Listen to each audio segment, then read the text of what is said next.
Okay, अब हम nitrate से अपनी बात स्टार्ट करेंगे। नाइट्रेट्स के बारे में हम सब कुछ पहले करेंगे कंप्लीट, उसके बाद हम फर्दर कैल्शियम चैनल ब्लॉकर्स पे जाएंगे, ठीक है।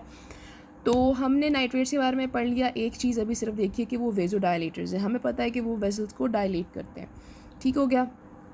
वेज़ोडाइलेटर्स का मतलब कि वो हमारे पास ब्लड वेसल्स में दोनों आ जाती हैं, हमारे पास वेंस को भी डायलेट करते हैं और वो हमारे पास आर्टरीज को भी डायलेट करते हैं। सही हो गया।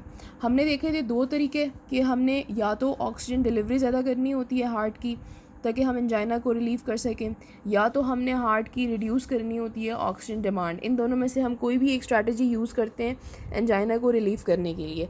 तो नाइट्रेट्स कौन सी वाली स्ट्रैटेजी को फॉलो कर रहे हैं? वो हमारे पास ऑक्सीजन डिलीवरी ज़्यादा कर देते हैं हार्ट की, वो इस स्ट्रैटेजी को फॉलो करते हैं। जब हम नाइट्रेट देते हैं किसी पेशेंट को तो उसकी जो ब्लड वेसल्स है सारी वो डायलेट हो जाती हैं, ठीक है। अब जब ब्लड वेसल्स डायलेट होंगी तो हमारे पास हार्ट में भी जहाँ पे इस जगह पे जहाँ पे हमारे पास स्पाज्म हुआ होता है, ये स्पेसिफिकली जो है सबसे ज़्यादा जो यूज़फुल है ये प्रिंस मेटल वेरिएंट और वेजोस्पास्टिक एंजाइना में होता है, जिसके बारे में हमने देखा था कि ये हमारे पास वो एंजाइना है जहाँ पे हमारे पास ब्लड वेसल्स का स्पाज्म हुआ हुआ है, ठीक है। तो कोरोनरी आर्टरीज़ का स्पाज्म हुआ हुआ है जहाँ पे। तो अगर हम ये नाइट्रेट्स देते हैं इस पेशेंट को तो ये आर्टरीज डायलेट हो जाएंगी, स्पाज्म रिलीव हो जाएगा, जिसकी वजह से एंजाइना रिलीव हो जाएगा। तो बेसिकली ये क्या कर रहा होता है कि यहाँ पे जो हमारे पास स्पाज्म होता है उसको रिलीव कर देता है, जिसकी वजह से जो हार्ट को ब्लड रिक्वायरमेंट्स थी वो कम पूरी होना शुरू हो जाती हैं, फुलफिल होना शुरू हो जाती हैं और एंजाइना रिलीव हो जाता है, पेन रिलीव हो जाता है, ठीक है। अब इसकी फर्दर हम डिटेल में जाते हैं कि ये हमारे पास अगर हम माइक्रोस्कोपिक लेवल पे देखें तो ये क्या करता है। उससे पहले इसकी काइनेटिक्स देख लेते हैं। इसको हम नाइट्रोग्लिसरीन को हम देते हैं जब, तो ये हमारे पास पेशेंट के लिवर में भी जाएगा, ये उसके स्मूथ मसल्स में भी जाएगा और ये जाके वहाँ पे ब्रेक होएगा या मेटाबलाइज होएगा इनटू 2 डाइनाइट्रेट्स।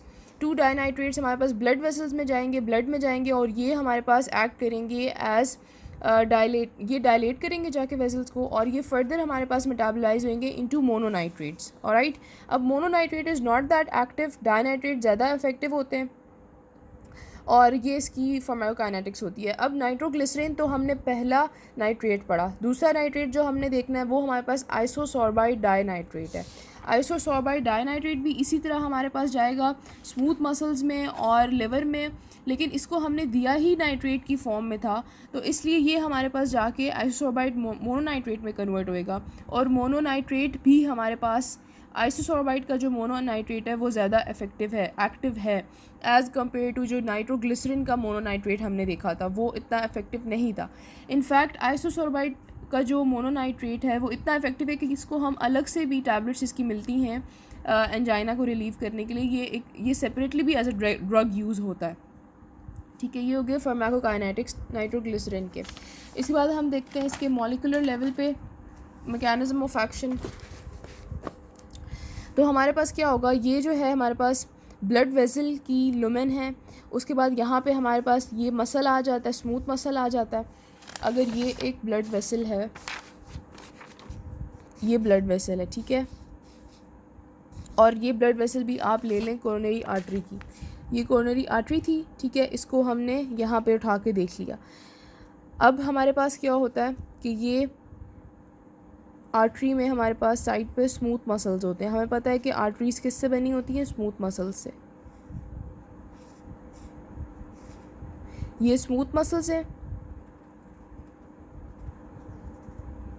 कोरोनरी आर्टरी हम यहाँ देख रहे हैं, ये स्मूथ मसल से बनी हुई है, ठीक है, और ये इसका बीच में लुमेन है। तो अगर हम इस चीज़ को यहाँ पे बड़ा कर लें, ये हमारे पास ब्लड वेसल का जो लुमेन है वो ये है, ठीक है, ये ब्लड वेसल का लुमेन है और जो स्मूथ मसल है वो ये है, ब्लड वेसल का अपना स्मूथ मसल है ये, ठीक है, और बीच में इंटरस्टिशियम है। अब हमारे पास होता क्या है, जब हम नाइट्रेट देते हैं पेशेंट को, नाइट्रेट्स हमारे पास ब्लड वेसल में जाते हैं, ऑब्वियसली हमें पता है ब्लड में जाता है सबसे पहले जो भी चीज़ हम लेते हैं, तो ब्लड वेसल से वो एब्जॉर्ब होती है, स्मूथ मसल में आती है। ब्लड वेसल के जो अपने स्मूथ मसल हैं यहाँ से नाइट्रेट एब्जॉर्ब होके ब्लड वेसल के स्मूथ मसल में जाएगी और ये जो सारा मैकेनिज्म ऑफ एक्शन है इसका, ये इधर स्मूथ मसल में होएगा। अब जब ये स्मूथ मसल में जाएगी ब्लड वेसल के, तो ये वहाँ पे जाके कन्वर्ट होएगी इनटू नाइट्रिक ऑक्साइड में कन्वर्ट होएगी, ठीक हो गया। अब नाइट्रिक ऑक्साइड हमारे पास क्या करेगा, वहाँ पे एक एंजाइम होता है ग्वानाइलाइल साइक्लेज, इसको ये एक्टिवेट करेगा, इसको ये स्टिमुलेट करेगा।